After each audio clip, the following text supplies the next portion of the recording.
Today's story is called The Legend of Sleepy Hollow.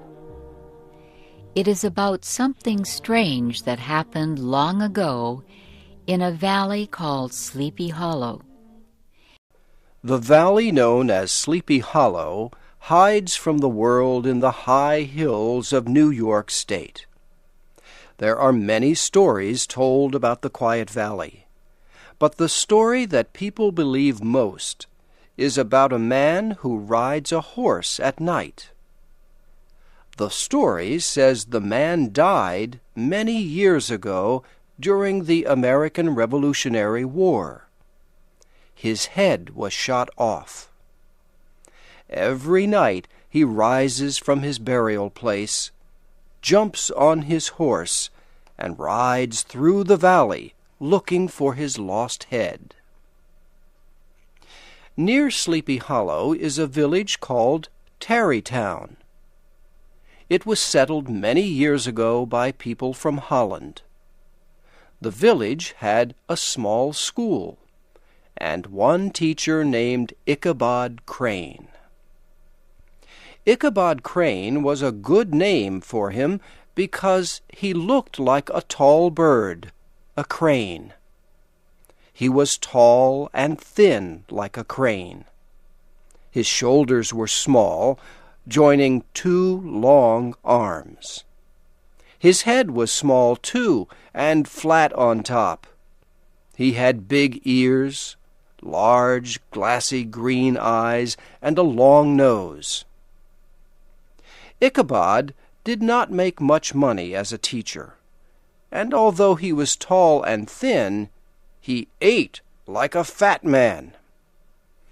To help him pay for his food, he earned extra money teaching young people to sing.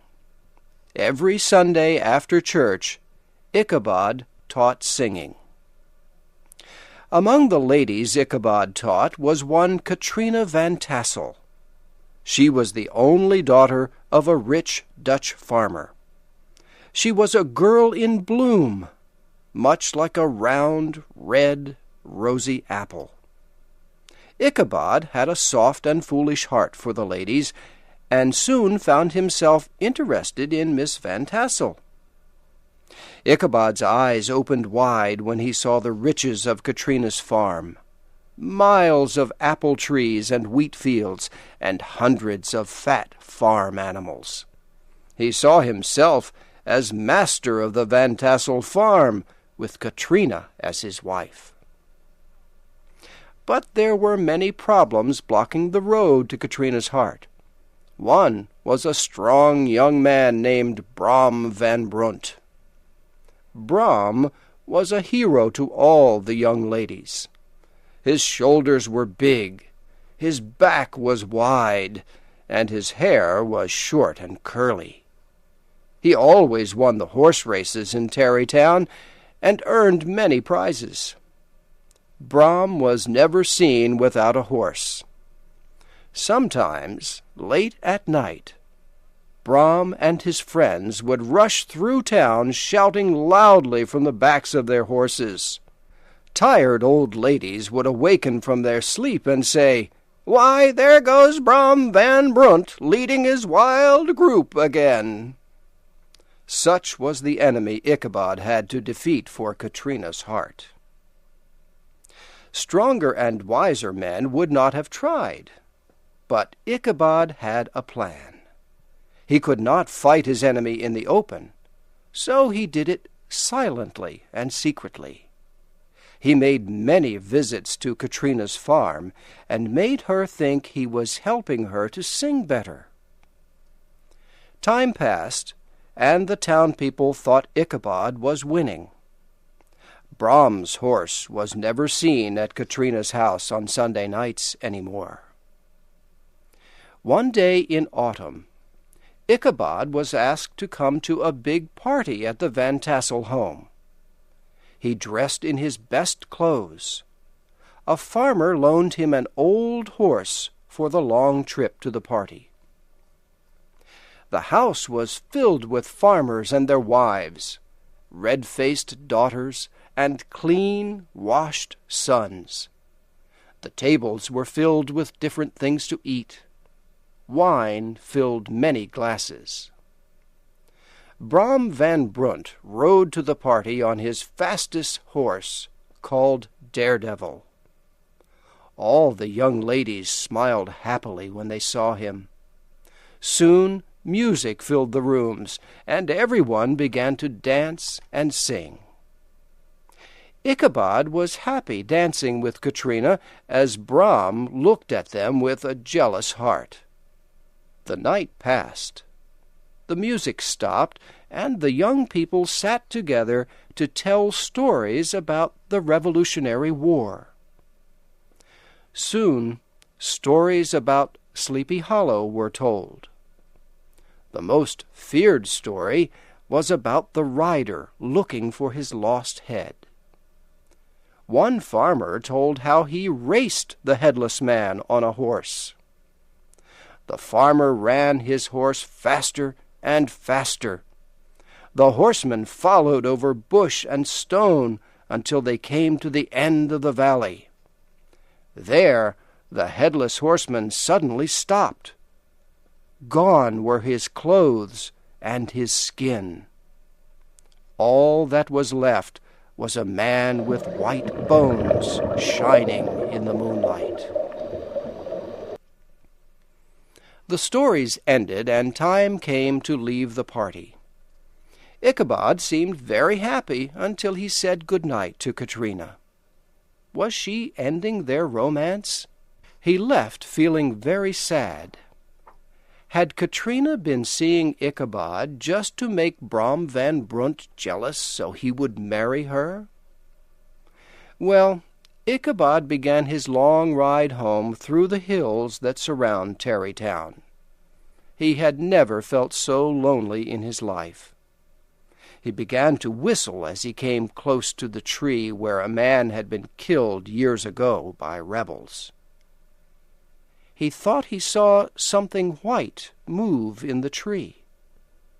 But no, it was only the moonlight shining and moving on the tree. Then he heard a noise. His body shook. He kicked his horse faster. The old horse tried to run, but almost fell in the river instead. Ichabod hit the horse again. The horse ran fast and then suddenly stopped, almost throwing Ichabod forward to the ground. There, in the dark woods, on the side of the river where the bushes grow low, stood an ugly thing, big and black. It did not move, but seemed ready to jump like a giant monster. Ichabod's hair stood straight up. It was too late to run, and in his fear he did the only thing he could.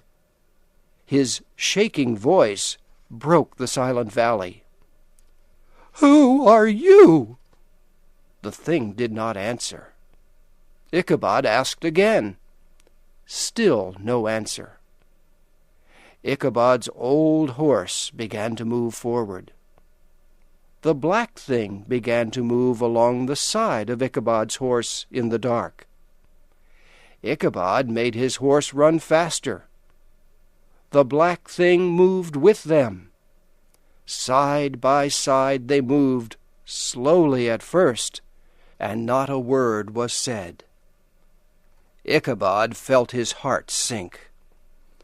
Up a hill they moved above the shadow of the trees. For a moment the moon shone down, and to Ichabod's horror he saw it was a horse, and it had a rider. But the rider's head was not on his body. It was in front of the rider, resting on the horse.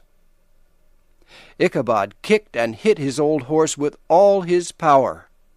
Away they rushed through bushes and trees across the valley of Sleepy Hollow. Up ahead was the old church bridge where the Headless Horseman stops and returns to his burial place. "If only I can get there first, I am safe," thought Ichabod. He kicked his horse again. The horse jumped onto the bridge and raced over it like the sound of thunder. Ichabod looked back to see if the headless man had stopped. He saw the man pick up his head and throw it with a powerful force. The head hit Ichabod in the face and knocked him off his horse to the dirt below. They found Ichabod's horse the next day peacefully eating grass. They could not find Ichabod. They walked all across the valley. They saw the footmarks of Ichabod's horse as it had raced through the valley. They even found Ichabod's old hat in the dust near the bridge. But they did not find Ichabod. The only other thing they found was lying near Ichabod's hat. It was the broken pieces of a round orange pumpkin. The town people talked about Ichabod for many weeks. They remembered the frightening stories of the valley, and finally they came to believe that the Headless Horseman had carried Ichabod away. Much later, an old farmer returned from a visit to New York City. He said he was sure he saw Ichabod there. He thought Ichabod silently left Sleepy Hollow because he had lost Katrina. As for Katrina, her mother and father gave her a big wedding when she married Brom Van Brunt. Many people who went to the wedding saw that Brom smiled whenever Ichabod's name was spoken, and they wondered why he laughed out loud when anyone talked about the broken orange pumpkin found lying near Ichabod's old dusty hat.